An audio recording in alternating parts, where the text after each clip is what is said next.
इंसान फिलहाल पिंजरे के पंछी की तरह है। अगर आप किसी चिड़िया को लंबे समय तक एक पिंजरे में रखें और फिर एक दिन पिंजरे का दरवाजा खोल दें, तब भी वो चिड़िया नहीं उड़ेगी। जीवन खेल है क्योंकि वो खत्म हो जाता है। ये मेरी इच्छा और आशीर्वाद है कि आप सब एक शानदार जीवन जिएं।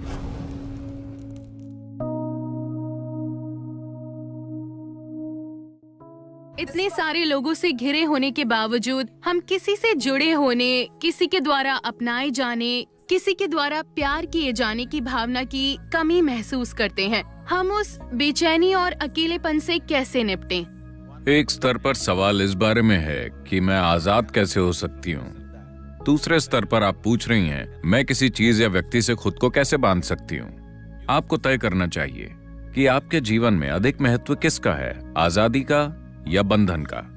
प्लीज, मैं सुनना चाहूंगा।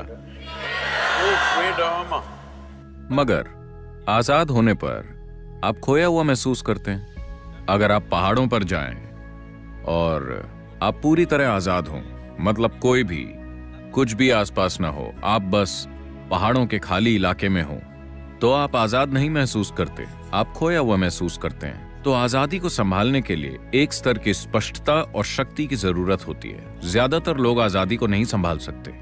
वो हमेशा खुद को बांधने की कोशिश करते हैं, मगर हर समय आजादी की बातें करते रहते हैं। अगर आप उन्हें वाकई आजाद कर दें तो उन्हें बहुत दुख मिलेगा। तो ये क्रमिक विकास की समस्या है। कहने का मतलब है, इस तरह से इंसान फिलहाल पिंजरे के पंछी की तरह है। अगर आप किसी चिड़िया को लंबे समय तक एक पिंजरे में रखें और फिर एक दिन पिंजरे का दरवाजा खोल दें, तब भी वो चिड़िया नहीं उड़ेगी। अंदर होने पर वो विरोध करेगी कि वो आजाद नहीं है, मगर वो उड़ेगी नहीं। इंसान की स्थिति ऐसी ही है।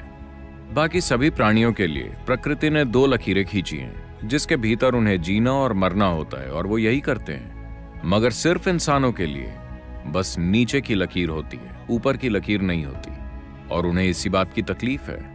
अगर उनका जीवन भी हर दूसरे प्राणी के जीवन की तरह तय होता तो वो दुखी नहीं होते, बेचैन नहीं होते, अपनी ही बुद्धि को संभालने के लिए परेशान ना होते। और अनजाने में आप यही खोज रहे हैं। आप उसे संबंधों के रूप में खोज सकते हैं, पेशे के रूप में खोज सकते हैं, राष्ट्रीयता के रूप में खोज सकते हैं, या खोज सकते हैं जात, समुदाय, भगवान, स्वर्ग या नर्क के रूप में। आप बस एक नकली लकीर खींचने की कोशिश कर रहे हैं जिसका अस्तित्व ही नहीं है, क्योंकि आजादी के लिए साहस की जरूरत होती है, एक तरह के पागलपन की जरूरत होती है। अगर आप बहुत समझदार हैं तो आप आजाद नहीं हो सकते, क्योंकि आप तर्क की दो लकीरों के बीच चलेंगे। आजाद होने के लिए बहुत ताकत चाहिए कि आप सबसे पहले, अगर आप आजाद होना चाहते हैं तो जिस चीज की जरूरत है, क्या आप जानते हैं कि हर इंसानी अनुभव का एक रासायनिक आधार होता है? हेलो, जिसे आप खुशी कहते हैं, वो एक तरह की केमिस्ट्री है, दुख दूसरी तरह की केमिस्ट्री है, तनाव एक तरह की केमिस्ट्री है, बेचैनी अलग तरह की केमिस्ट्री है, पीड़ा एक तरह की केमिस्ट्री है, परमानंद एक अलग तरह की केमिस्ट्री है, एक्सटेसी तो आप जानते हैं कि एक तरह की केमिस्ट्री है, मैंने सुना। तो आपके जीवन के अनुभव का एक रासायनिक आधार है। ये इसे देखने का सबसे सतही तरीका है। इसके दूसरे आयाम भी हैं, मगर आपको समझाने के लिए, या दूसरे शब्दों में जिसे आप अभी मैं कहते हैं, वो एक रासायनिक सूप है। सवाल बस ये है कि आप एक बढ़िया सूप हैं या घटिया सूप, है कि नहीं? अभी अगर आपके अंदर आनंद की केमिस्ट्री है, अगर आप आंखें बंद कर लें तो बढ़िया, आंखें खोल लें तो बढ़िया, अगर कोई यहाँ है तो बढ़िया, कोई नहीं है तो बहुत बढ़िया, हाँ या ना? लेकिन अगर आपकी केमिस्ट्री खराब है, अगर आप उन्हें देखें और वो आपको देखकर मुस्कुराते हैं तो ये ठीक है, लेकिन बढ़िया नहीं। अगर वो आपको इस तरह देखें तो अचानक समस्या हो जाती है। अगर ये लोग बिल्कुल आपकी मर्जी से चलते हैं तो आपकी केमिस्ट्री ठीक ठाक संतुलित होती है।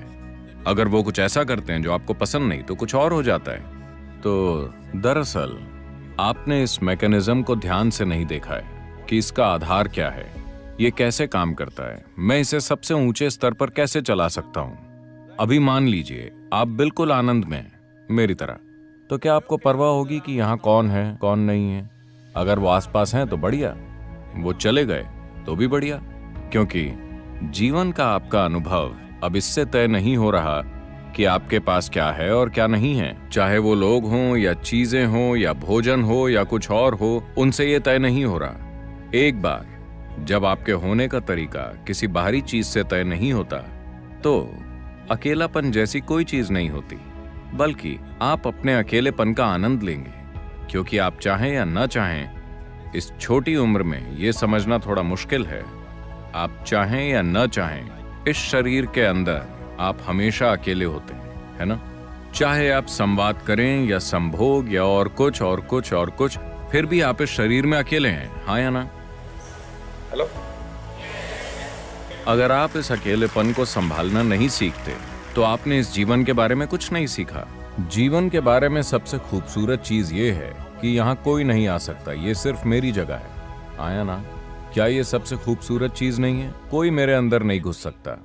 वो मुझे कैद कर सकते हैं, टॉर्चर कर सकते हैं, कई चीजें कर सकते हैं, मगर वो मेरे अंदर नहीं घुस सकते, क्योंकि मेरे पास एक जगह है जो सिर्फ मेरी है।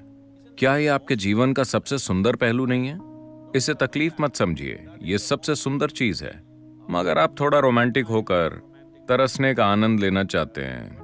हम जो करते हैं वो सिर्फ एक खेल है। जीवन खेल है, क्योंकि वो खत्म हो जाता है। But the important thing is how are you within yourself? मगर महत्वपूर्ण चीज ये है कि आप अपने भीतर कैसे हैं। अगर आप इस तरह से यहाँ हैं कि आप सिर्फ अपनी जरूरतों के अनुसार चलते हैं, तो आप बहुत ही तुच्छ जीवन जिएंगे। लेकिन अगर आप बिना किसी जरूरत के यहाँ बैठ सकते हैं, मगर जो जरूरी है वो करेंगे, तो आप एक शानदार जीवन जिएंगे। ये मेरी इच्छा और आशीर्वाद है कि आप सब एक शानदार जीवन जिएं। अपने लिए इसे सच बनाएं।